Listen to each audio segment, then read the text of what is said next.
Karen stands in the way of my mother's handicapped parking spot, so I give her a taste of her own medicine. Here's what happened. Subscribe to Am I the Jerk on YouTube and hit the bell for notifications. One afternoon at 5 p.m., when it was around 105 degrees in the US, my wife, my in-laws, my 2 kids, and I are in a packed parking lot outside of a little market. There also happened to be a fair going on at the same time. There being so many of us, we had to take 2 vehicles. That being said, my mother-in-law is handicapped and needs the special parking that comes along with that. However, there was no open handicap parking spots available. I found 2 parking spots, one being closer than the other. I took the parking spot furthest away so they could park as close as possible, so she wouldn't have to walk far. As I parked, a woman got out of the passenger seat of a parked car further down and walked up to the open parking spot and took her stance. My in-laws tried pulling into the parking spot and the woman would not move. So I did the only reasonable thing you can do in that situation. I stood behind my in-laws' car and in front of the other woman's car, whom the lady standing was waiting for. She yelled at me to move. So I calmly said no. You can't hold that parking spot, she needs to move. She yelled some more and refused to budge. So I did the best thing I could. I told them I have all day, and I sat in the middle of the parking lot in front of that car in the blistering heat. After about 2 minutes of me sitting there, the woman trying to hold the parking spot finally moved so my in-laws could park there. My butt was on fire, but it was 100% worth it as she walked away ticked off. And to make matters worse, the jerk lost her other parking spot, and I'm pretty sure they had to park a lot further than they were.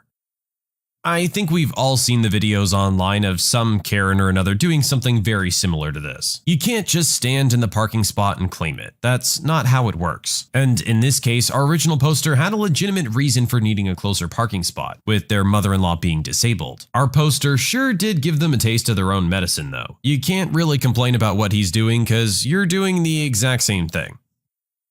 Entitled Mother and Daughter Ruin My Friend's Marriage Proposal. In this story, I'm going to leave out some details and things that were said, mainly because most of it gets off track from the point I want to say, and are just rude and childish for me to explain and mention. This happened last week. It was the first warm, sunny day we had in a while, so my friends decided to go to the park and hang out. It was Saturday and most of us didn't have work that day. We bring some food, a football, and we're having a good time. There are also some families, people walking on the trails, kids at the swings, and jungle gyms, etc. Just a generally nice day. We're at a picnic table eating, having dessert, when a friend suddenly stands up and says he has something to announce. He then turns to his girlfriend that he has been dating since grade 10 and proposes with a ring. Surrounded by friends in beautiful scenery, lovely time and place. His girlfriend gets all teary-eyed and says yes. We cheer and congratulate them as he puts the ring on her finger. A little while later is when entitled mother and daughter walk up to us. Entitled daughter must have been about 10 or so years older than any of us, and it amazed me how she acted like a 5-year-old wanting a toy she couldn't have with her mother. They approach us, and for a moment I think maybe they're congratulating my friends. Nope. Entitled mother, "Excuse me, may I ask a favor?" We all look at each other confused. The boyfriend, sure. Entitled mother, "Could my daughter have that ring?" Now, I've heard some pretty dumb things in my life and have dealt with entitled mothers before, but this one takes the cake as the most ridiculous. The boyfriend, "What? No!" The entitled mother doesn't take that as an answer and continues talking, saying that her daughter needs the ring. "When my daughter's ex-husband proposed, he didn't give her a real ring. She needs a real one to feel like a real bride. It ruined their whole wedding and marriage." It shocked me that the woman thought my friend, all of us at that table being broke college students, would have enough money to buy a real wedding ring. It wasn't either. The boyfriend, "Well, I'm sorry to hear that, but she can't have the ring." Another friend, "Wait, you said ex-husband, right? Why does she need the ring if she's not even married anymore?" Entitled daughter, "Because the wife gets to keep the engagement ring even after the divorce. Everyone knows that, silly." The girlfriend, "But why do you need my ring?" Entitled daughter, "I'm reaching my 30s. It's too late for me to find love and marry again. I need a ring to remind me that I'm still worthy." Me, "But what about the ring you got from the divorce?" And at this point, I kind of found it hard that she'd ever been engaged to begin with. Entitled daughter, "Because it wasn't real. I need a real one." The girlfriend, "Well, this ring isn't a real diamond either if that's what you're looking for." The boyfriend, "No college student can afford that." The entitled daughter then tried to take hold of the girlfriend's hands. I think maybe to see the ring, judging by the look of shock on her face when she was told it wasn't real, or maybe to try and take it by force. But either way, we'd had enough of her, and all told the mother and daughter to leave. As they left, the mother yelled at all of us and told my two friends that their marriage would be a train wreck. The boyfriend shouted back, "Not as much as your gold digger daughter's marriage." This set off the entitled daughter. She didn't charge at us, but she looked like a bull about to. I've never seen a grown woman have such a fit in her life. She threw a tantrum for a good 5 minutes before stomping off. That jerk ruined the rest of the day for us, but my friends are still going strong and are planning to marry later in the year after they graduate.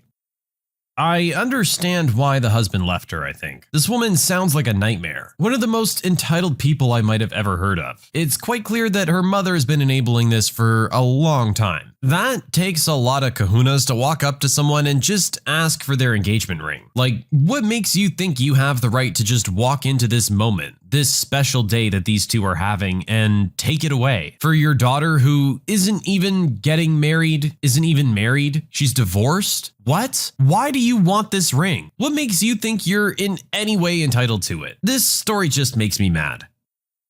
My dad did what he felt he had to do to protect my mom from her abusive father. This isn't my story, but rather my father's revenge on my mom's abusive dad. So some details may be wrong. My parents were born in a rural part of Mexico in a small town. An important thing to note is that the area they lived in had a problem with scorpions, and the nearest hospital was a few hours away. Life wasn't exactly easy for them. My mom didn't get far in school, having been taken out after 6th grade, while my dad didn't finish 4th grade of elementary school. Life was tough having to find any sort of work to help to support the family. My mom grew up with a strict set of parents, and her dad was prone to violent outbursts, while her mom was emotionally and sometimes physically abusive. My dad grew up with a single mother. My parents met one night when they were about 15 years old, and from what my mom said, they hit it off right away. Nothing romantic, but they quickly became great friends. My dad's mom came to view her as somewhat of a daughter, and would like to have her over whenever she had the chance. But for some reason, my dad was never invited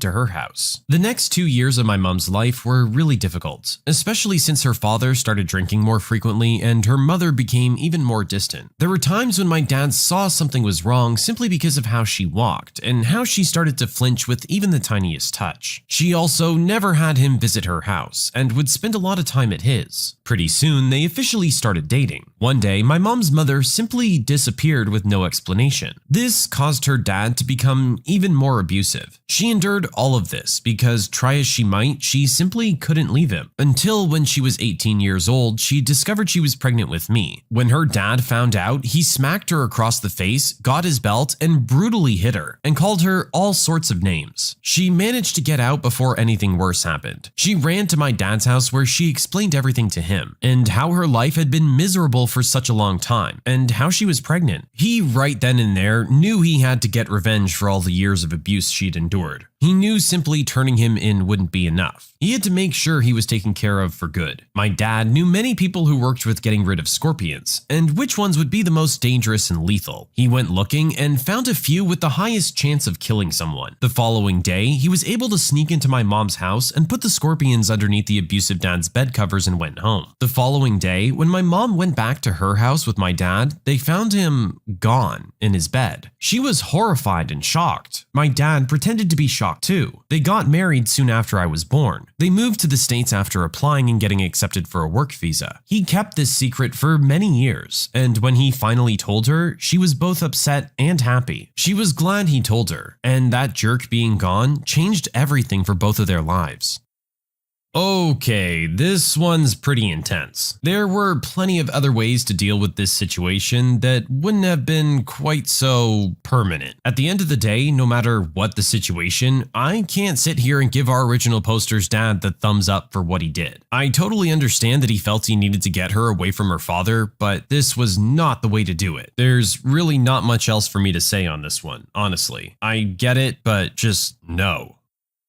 The bouncer tried to steal my ID, insisting that it was fake. This happened a few years ago. I definitely look older now that I am older, currently 27. But when I was 25, I tried to get into a bar back in my hometown. I was in line with my friend who was in their mid-30s. The bouncer was checking all IDs, which is pretty usual. I hand him my real ID. I'm above the legal drinking age, so shouldn't be a problem, right? The bouncer examines my ID way harder than he did my friend's. Then he scans it, which he didn't do to anyone else before me. The scanner approved it, but he's not buying it. He looks at me and asks me the name on my ID, which I tell him. I know all the information on the card because it's my real ID. He proceeds to take my ID and tells me he knows it's fake and that he's keeping it. I start to kinda panic and defend myself, telling him it's real and I can show him my debit card or something else to prove it. He stands his ground trying to wave me off and starts helping people behind me. I start getting upset, telling him to just give me back my ID and I won't go into his stupid bar. He refuses, saying he'll call the cops if I don't leave. I told him, yes, please do call the cops. That's my ID and you're trying to steal it, which can't be legal. If you don't call the cops, I will. My friend comes over to see what's going on and I explain that the bouncer thinks I have the most impressive fake ID known to man and is trying to take it. She turns to the bouncer and explains that I'm 25 and of drinking age. Apparently, she knows the owner of the bar, so she demands that the bouncer return my ID and that the owner will be hearing of this. The bouncer ends up handing my real ID back to me. I'm so heated now, I open my wallet and start pulling out all my cards, saying, see, look, my name is here, look. He just stood there being dumb. I got my ID back and we didn't drink there that night. That bar is no longer in business. Probably not because of the jerk bouncer or anything, but screw that guy.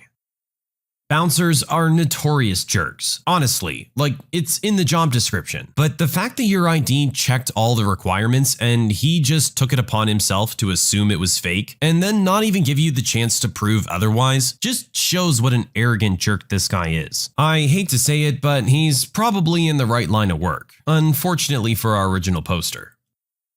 I walked out of my sister's wedding because she refused to let my husband be in any of the pictures. I'm a 31-year-old male. My sister, Anne, 34, got married on Saturday. My husband of 7 years, Mark, who's 32, was there with me, and up until one point, it was an amazing evening. After the ceremony, Anne wanted a picture of all of our siblings, there's 5 of us, and their respective partners, so we started lining up. When Anne saw that my husband was standing next to me, she shook her head and said something about him ruining the aesthetic. Apparently, her plan was to put one woman and one man next to each other alternately. My youngest sister, 18, who doesn't have a partner and was standing on the very side, offered to stand between the two of us, so we could be close and Anne's wish would still be respected. I thought that was a great solution, but Anne disagreed and told Mark to get out of the picture. He's quite introverted and tries to avoid confrontation under all circumstances. So he simply complied and told me to not get angry, but it was obvious that he was hurt and disappointed by being left out. Obviously, it didn't stop me from getting angry and I walked away with him. I can understand that Anne wants her wedding pictures to look exactly how she imagined them, but I think the idea my younger sister proposed was very reasonable. I congratulated Anne and her husband one last time, but then I said my goodbyes. When I was asked why we were leaving early, especially before taking the pictures, I said that I didn't feel like our presence was wanted. We left before dinner was served and I took Mark out to his favorite restaurant to cheer him up a little. Anne has texted me since saying that I was being overdramatic and making a fuss over nothing. Our parents have tried to remain neutral, but except for my youngest sister, the rest of the family supports Anne and thinks that leaving early was going too far and that I should have sucked it up instead of ruining her big day. Am I the jerk for leaving early?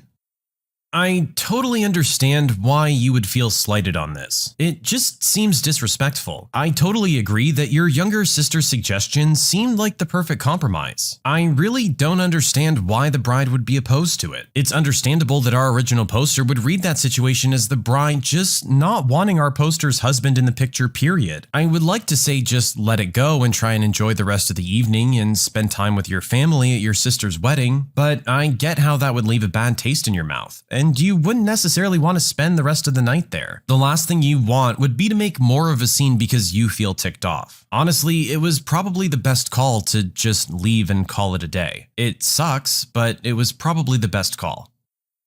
I gave my parents an ultimatum. They need to choose between me or my brother. I, 21-year-old male, have a brother, Tim, who's 24. Ever since we were young, he's always bullied me for not being as smart as him, and sneering at my passion for sports. Our parents tried to stop him, but Asian household meant they valued brains over brawn, so he was always favored growing up. Less so now as I have a stable job and am able to show my worth. I do still love them, but not Tim. He can't bully me as much as I outmuscle cancel and outsize him, but the insults and jabs over the last 10 years are a sticking point. At the end of last year, I came out as gay. My parents took time to accept it. Dad is even going to Asian support groups to find out more. Tim, however, went off the rockers, verbally screaming about how I was a disgrace and a shame, how I must have ruined our genes, and mocking whether I even had real man bits. Mum says he just needs more time to process, but he's shown none of that, getting worse and joining this religious group at his university. This weekend, I came home late to find my room had been completely emptied. My clothes, posters, all my gym and sport equipment, all my books, everything gone. The only thing intact was my laptop. I asked my parents and they had no idea, as they were out and had left the house to Tim and his project group. I called him downstairs and he said that he was curing my perverted ways and that him and his religious group are gonna change me for the better. I won't repeat everything he said, but he made a list of everything he threw out and why each item made me a pervert. Among the items he threw out was a signed item worth $1,200. I'm finally fed up and straight up told my parents that either he stays or I stay, but I'm not living with someone who hates me. I recounted since I was young about him bullying, insulting, stealing, and ruining my stuff. This wasn't the first time. I made it clear that while I love them, if they still supported Tim ruining my life, I was cutting off contact. I grabbed my laptop and bag because I had nothing left, and I left, staying at a friend's place. I've cooled down and called my mom saying that I won't cut off contact, but while Tim is still living at home, I won't ever be visiting. She's begged me to reconsider, saying that we can still fix the relationship, that she and dad are gonna get my stuff back, but I'm adamant that I can't coexist with Tim. I have money saved up so I can rent and survive easily enough. So living is not an issue for me, unlike Tim who's still studying. My friends support my decision to move out, but my relatives have been saying that I'm going overboard, that I shouldn't punish my parents for what Tim did. They all say I'm a jerk for forcing my parents to choose between their two sons, even if Tim is wrong. I'm close to my relatives. I have a cousin who may as well be my actual brother, and even he thinks I shouldn't be so aggressive with cutting Tim out. I do feel bad for my parents, but I don't think I'm wrong to get away from that toxicity. Am I the jerk?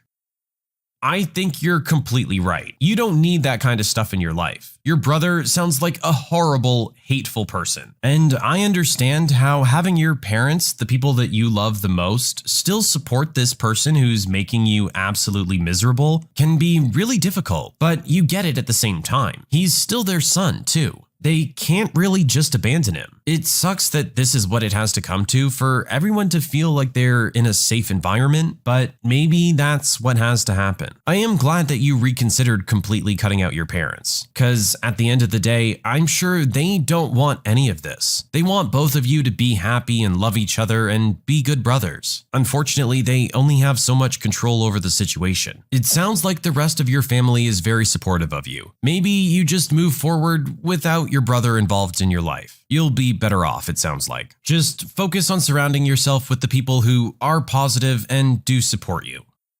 When you subscribe, make sure to hit the bell to turn on notifications. Put the playlist on in the background to finish listening to all the stories, linked at the top of the description. And if you like Am I the Jerk, give Am I the Genius a shot, linked in the description as well. Either way, thanks a lot for watching, and we'll see you guys next time.